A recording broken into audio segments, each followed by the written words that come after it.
G'day and welcome back for more Space Engineers Survival. We've just taken down a couple of drones. Let's go pick up the goodies. I believe there was some gold over here. Hopefully there'll be a little bit of something else. Let's have a look. And we've got some thrusters and things. May as well grind them down. They've got some useful components in them. I don't usually bother with grinding down all of the armor. Unless I have to drive through the area later, in which case it's probably worth grinding down because it gets in the way. But for the components value, it's probably not worth it. And there's some gold. There is some platinum. Nice. 5 kilos of each. Sweet. Whoa! Whoa, whoa, whoa, whoa, whoa, whoa, whoa, whoa. Don't you go ejecting me over the terrain, bit of wreckage. That's not very nice. Grab the other bits and pieces from the valuable blocks that are here, or the somewhat valuable blocks that are here. Is there another one? There's a beacon in there. Let's get that. At least it's got a computer in it.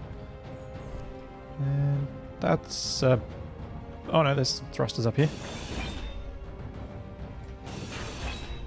And that's about it. Okie dokie. I honestly don't know where the other wreckage went. I don't recall where it dropped.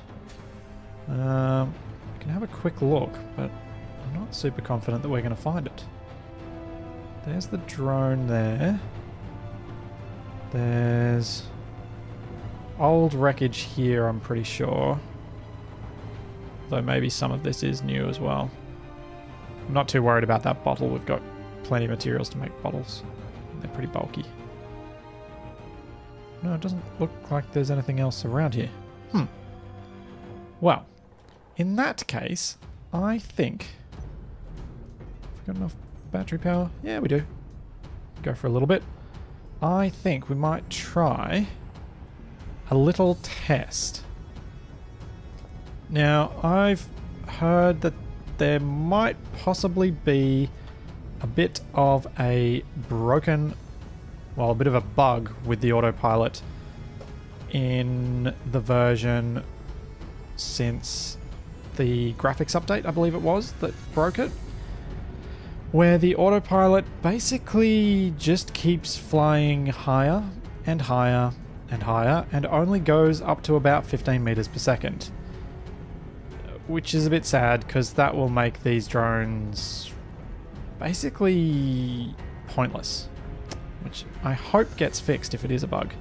But the way we're going to test that out is if I land over here and stop wasting my battery power, since I don't actually have an awful lot. We can wait for this fleeting arrival and see what it does. It is moving very slowly. Let's... Actually, we can probably grab the drone while we're up here. Control. Let's turn you on. Okay, you seem to be flying it properly now. Okay, so if we fly above the fleeting rival, we should be able to follow it in. I got a few little tips from 1WSX10 about the vector thrust script that he wrote, which is that using the tick as a carrier with a rotor is possible, but somewhat challenging. As well, there are ways I could modify the setup of this so that it doesn't do that kicking every time that I move forward. However, I do like the responsiveness in other ways, so I don't really want to change that just now. Okay, make sure I keep distance from the base and stay above the drone.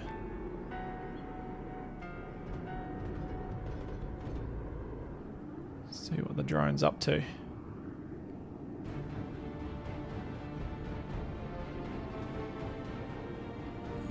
Is this about as close as we've come to the base? Why, yes it is.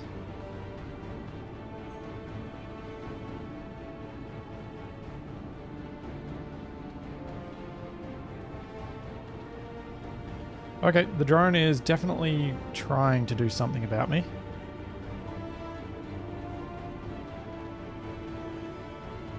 Oh, yeah. You're not just being silly. Okay. Excellent. Oh, geez. You are chasing me up. You are definitely chasing me up. You are not going for my player at all. Can I go higher than you? I don't know that I can. But it is certainly chasing me. Ah. Ah. Looks like we'll have to do that again. I wonder where the last backup was. We will find out in a moment. Okay, so this is where we were at. We just landed. Have we gotten control of the drone yet? No, we haven't flown it over yet. That's probably okay. We probably don't need to now. I think it's time to drive away. Oh, maybe I had started controlling the drone. Where's the drone? Oh, maybe not. I don't know. For some reason I couldn't drive just then. Let's see if we can outrun this thing while driving.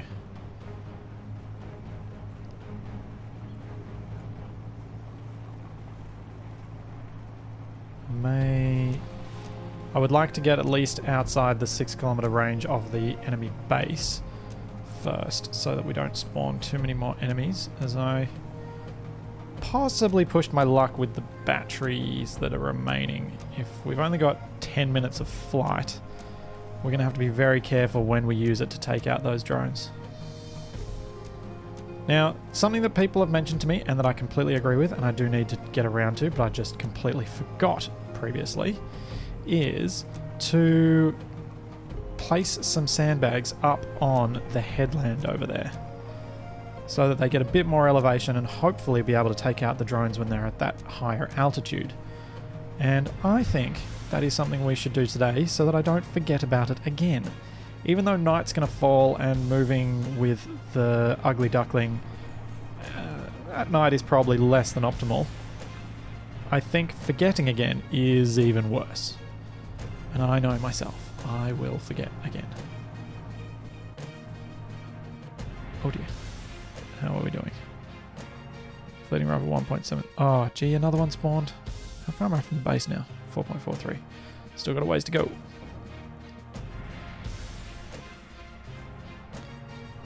Come on, little buddy. Let's do it. Oh dear, that's a bit rough. Oh man, why is it all rough around here? Let's go, let's go. Let's use our gyroscopes to get over the rough ground. Come on. 1.6 kilometers away from me. 5.1 away from the base. Almost as far as we need to be.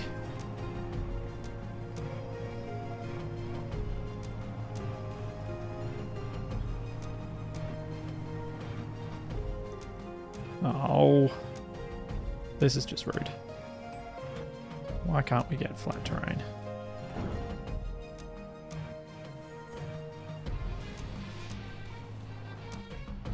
1.5 kilometers away from me. Don't think I'm going to be able to use the sandbags here. Oh. Don't think I'm going to be able to drive down there. That is quite the valley. It does look really quite pretty. Maybe I should have built my base in this spot. This looks awesome. Focus, Splitsy. Let's take off. We got to get down there.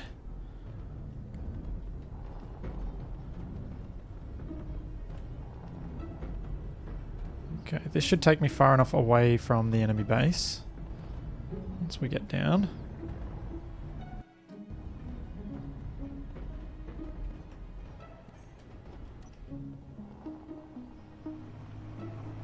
Yeah. Alright, out of range of the enemy base, spawning. And now we can wait for the fleeting rival to get a little bit closer, though, perhaps. Oh, actually. Where are my bacons? Over here. Perhaps I should try and lead them over to the sandbags. See if I can get away with it. See if they'll come down to my height to try and attack me. So I think even if they're out of range of the... I am such a dope. If they can't reach the beacons, they can't reach me either. Because they're small grids, so they've got small grid turrets on them. Which means they've got the same range I do. Ooh, do I dare? Do I dare find out what they're going to do? Whether they're heading for me or whether they're heading for the base.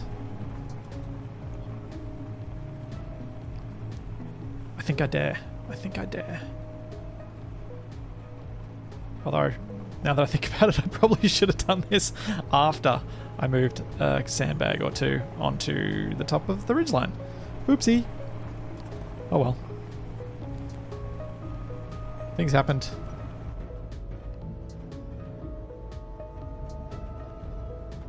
Okay. There we go. Down in amongst the sandbags. Hopefully between their decoys and their turrets we'll be okay. Alright, fleeting rival. What are you going to do?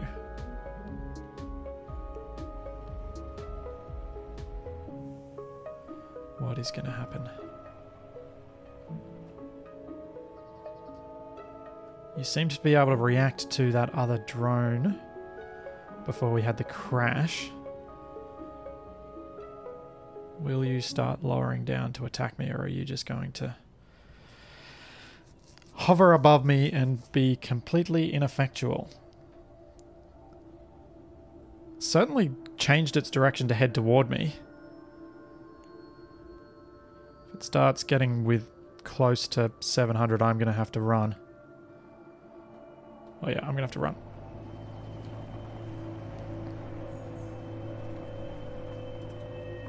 That's... Oh, yep. Sandbags are doing their thing.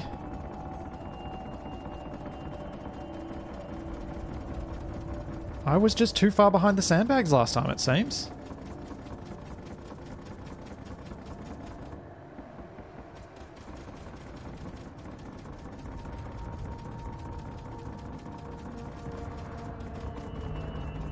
Oh, wow.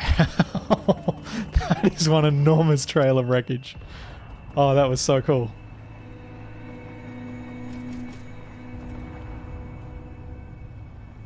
That was incredibly cool. Watching that come down. Anything good? How did the sandbags just completely obliterate everything? Oh, man. Oh, yes. They do still work.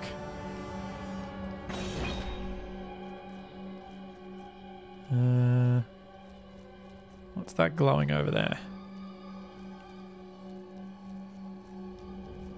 That would be uranium.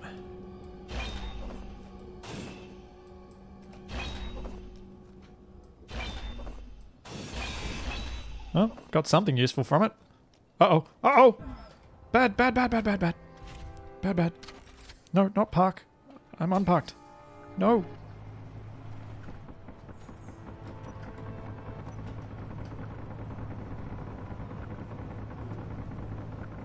Oh, I thought they were protecting me, and they are. Let's hop out so we can see properly. Is it limping back home? What's it doing? That is a chunk bouncing off the headland.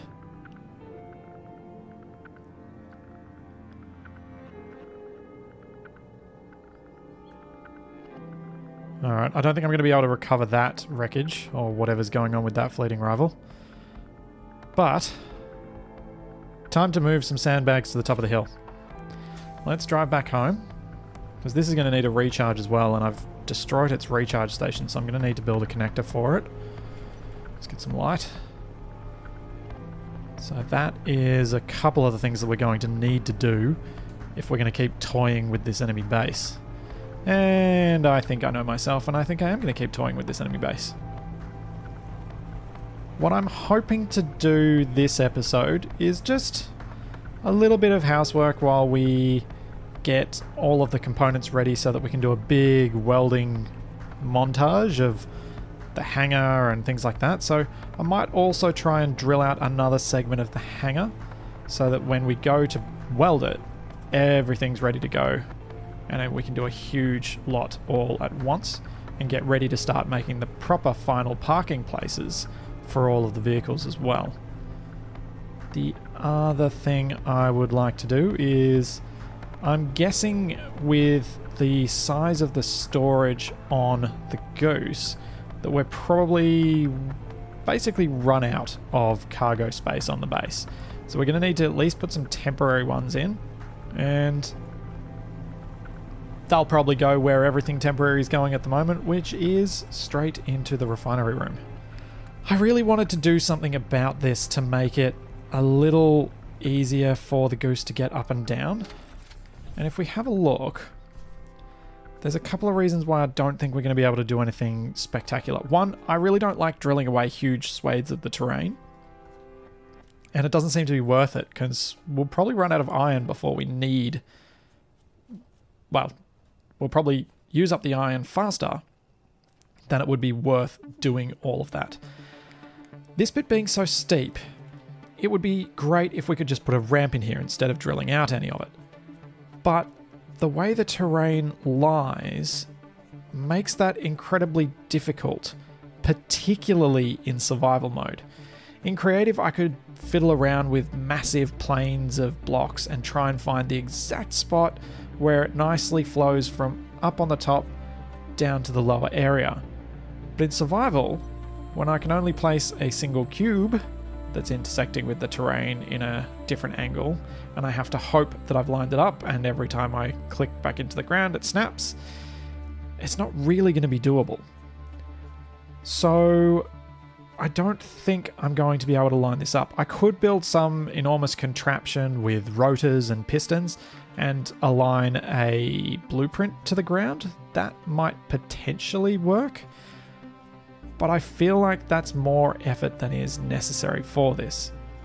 Something that's been suggested to me a couple of times that I do think that I will do, I'll end up adding in, is a little bit of some solar-powered lights along the route.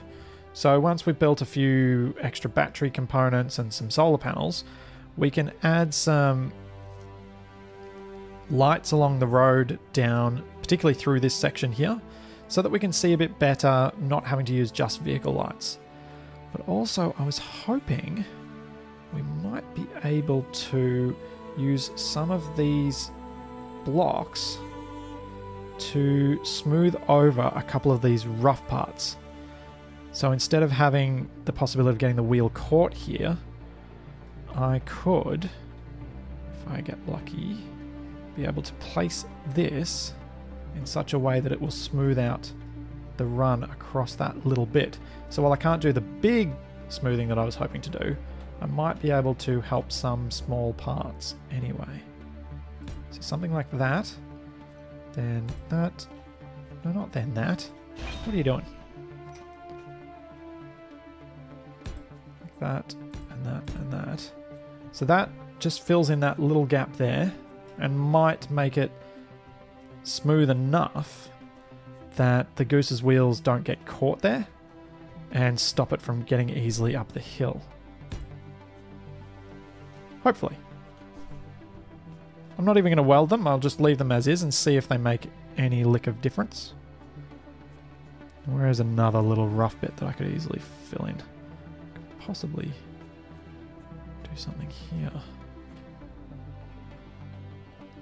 Let's try this on as well. And I want to make sure that the edges just smoothly transition into the terrain, not have any edges visible above it. Let's try this out.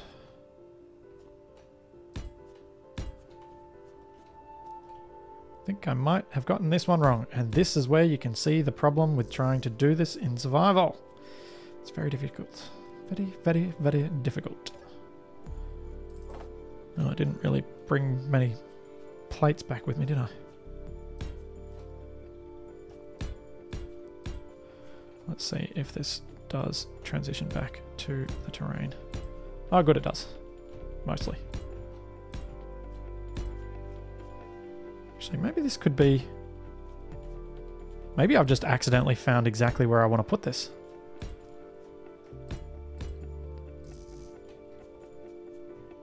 No, there's no way that's going to transition back over there. Nah. So that didn't work. That's not going to work at all. Let's grind this one out. What the problem is if we look from here and imagine that... Let's use our welder pointer again. Imagine that transitioning from here all the way up. It's going to end up higher than the ridgeline there, which means we'd end up with a lip between the 2x1x1 slopes and the blocks, and we know that the goose doesn't handle that particularly well. We'd have to line it up on 2 ramps with a gap, which, as we saw, I sometimes get wrong. And I really don't want to do that in survival mode. As funny as it was in creative. So we'll just abandon that effort now. Those ones can stay there because they're not doing any real harm. Or are they? No, those can go as well because they're actually sticking out on that edge. I can't even get those little ones right. This is all impossible.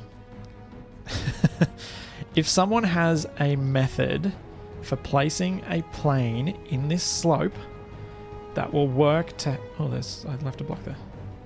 That will work for getting the goose up and down here more easily, please let me know. I would genuinely love to be shown that I've missed something obvious here and that there is a way to do this. Because having a ramp in here would be very nice. And the main condition to the ramp, though, is it must be made out of, effectively, whole cubes or half slabs. I don't want to use any slopes or any transitions between slopes and flat pieces. That's what's making it difficult, because if I wanted to use slopes and transitions, I could easily adjust the slope as we go down, but then we'll need to make some modifications for the goose for it to be able to cope with that, and I don't really want to mess around with it just now.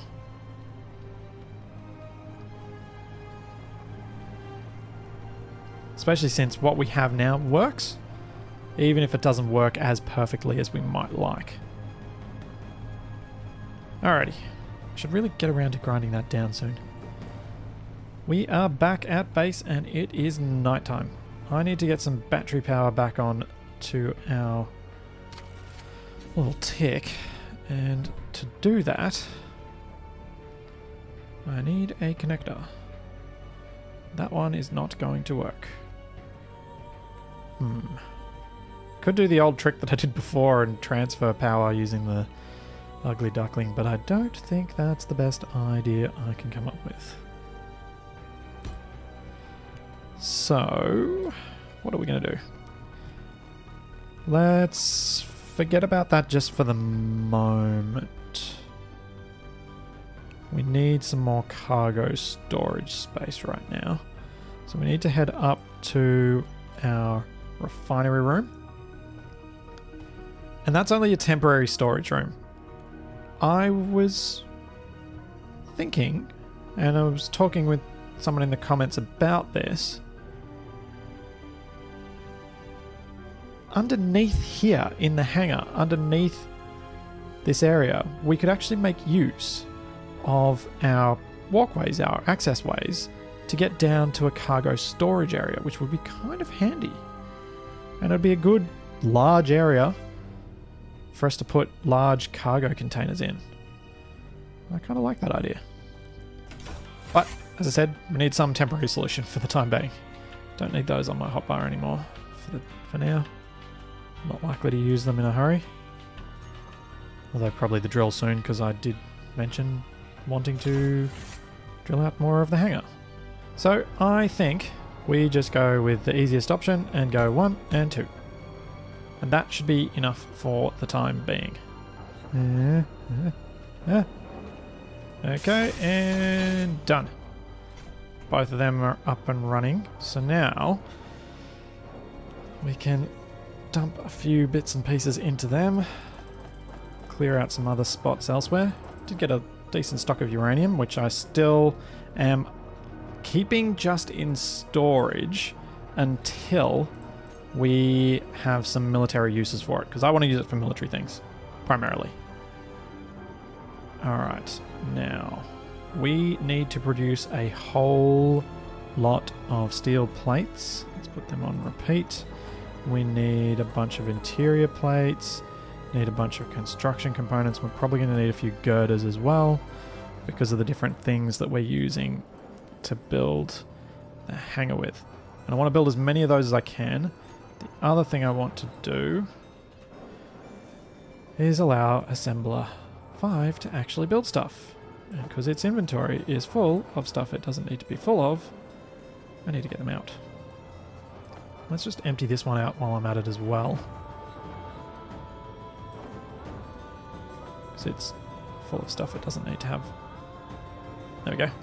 That'll hopefully mean I won't have to remember that issue again like I did with the silicon for the solar panels last time. Alright, temporary cargo storage done. Now, has the goose got anything left in its inventory? Large cargo containers are all empty. Its batteries are full. The Butterball's batteries are full as well, so we can disconnect from the base. Oops. I can turn these off recharge. And we grab our... Oh, we need to hop back in the Butterball and fix it, because it's got no power on. Splitsy, what are you doing? I'm going to have to manually turn one of these off. There we go. Fuck. Okay, now we're good. The trials and tribulations of me trying to manage power systems. Okay, I'm just going to use editing to make it look like that didn't take me 10 minutes to do. And now we've got the goose out of the way, parked off to one side. That'll do. In fact, let's turn off our lights. Don't need them on.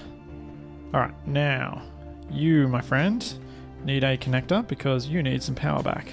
Especially since you are now our predominant line of defense if the sandbags don't work. So we'll get its connector up and running, and then I'll take the ugly duckling out and move a couple of those, or maybe I should even move all of the sandbags up to the top of the hill. No, just a couple. And maybe even after that I should attempt to get some form of production facility up and running for them as well. We are going to need to have a... Then turn my light on. And with the junction in there, we can put a... Actually, I will build these across a little bit. Like that. Then onto that last bit, we place a connector. Where is that connector? I know I have one on my hopper. There it is. Of course.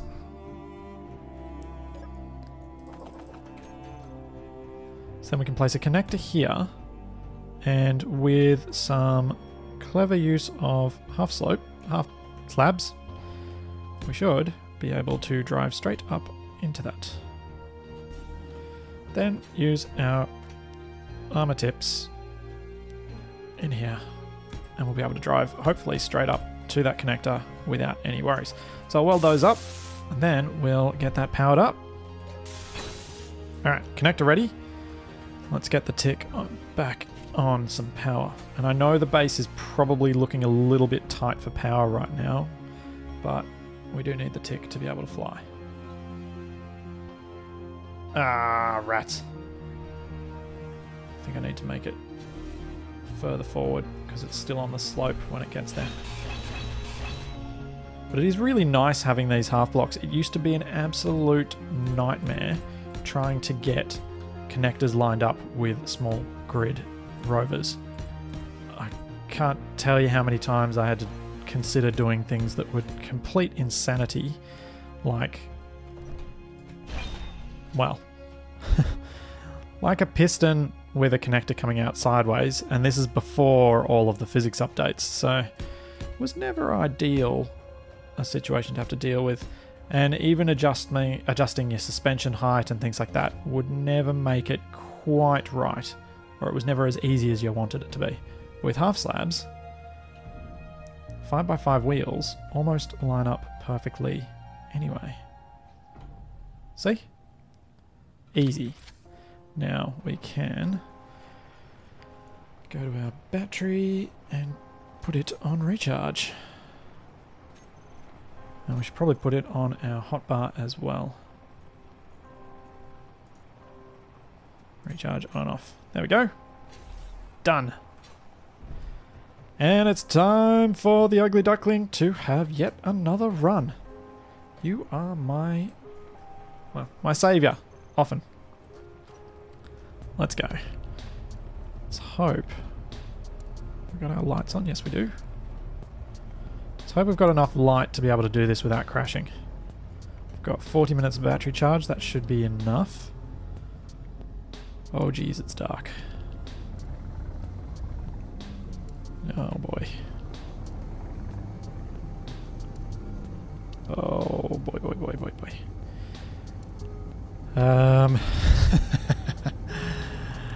I might be regretting this right now.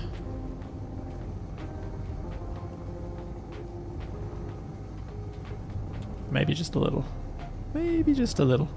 This is kind of terrifying. Oh boy. Oh, there they are. Okay, we found the beacons. If I fly directly over them, I know I'll be safe because I'm over the ice. And then if I fly nice and close to the ground,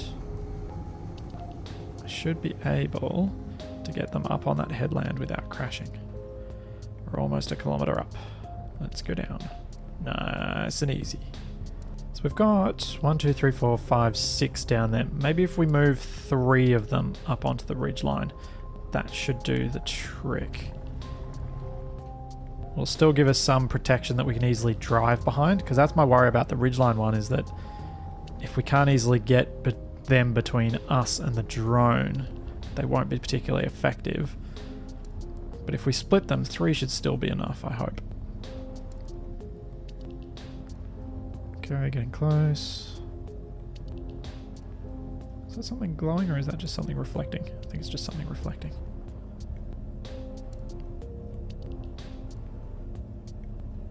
Oh boy. I'm only, what, less than 20 meters up and I still can't see the ground. That is not ideal. I am going to check something. I think I might have enough components on me to put a downward facing spotlight on here, which I think would be of great benefit. As with everything with the ugly duckling, if it needs something, it just gets added. No! Alright, where's some wreckage with a construction component? Come on.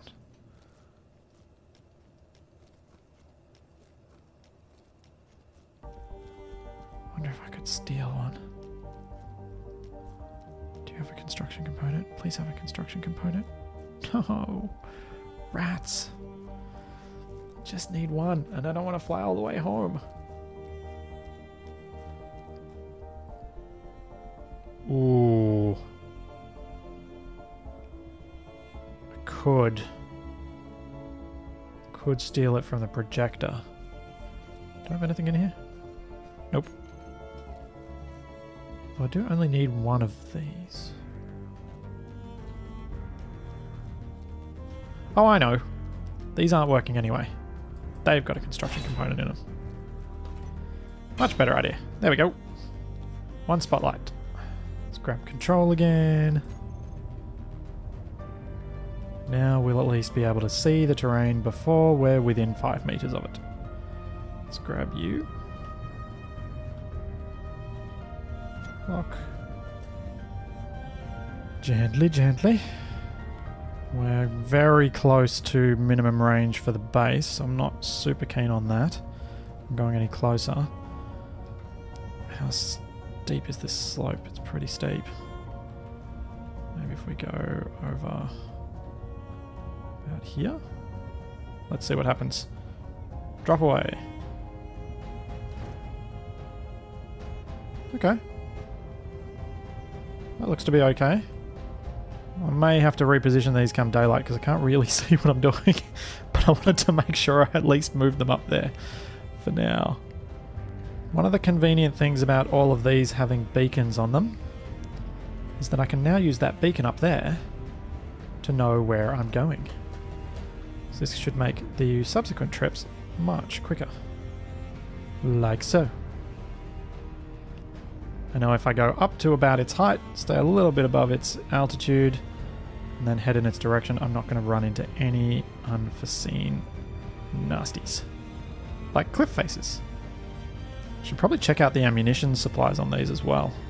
While I'm here, they may have used up a bit more than I anticipated. There we go. Grab one more.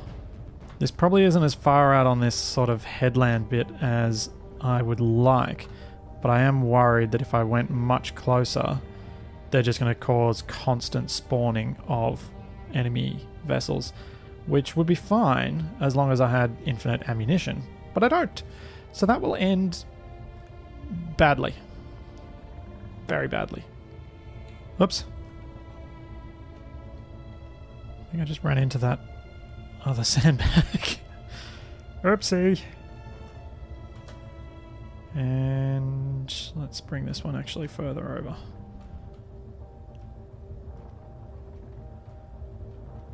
Make them a bit of a line rather than a cluster. There we go. How much ammunition do you have left? 11 boxes. That's actually not too bad, considering they started with 15. We still haven't used up 1/3 of it. So that'll do alright. We'll need to remember that an ammunition run is going to become necessary soon, but it still is a fair way off. And I do feel a bit better now that we've got some sandbags at a higher altitude. Higher elevation, I should say.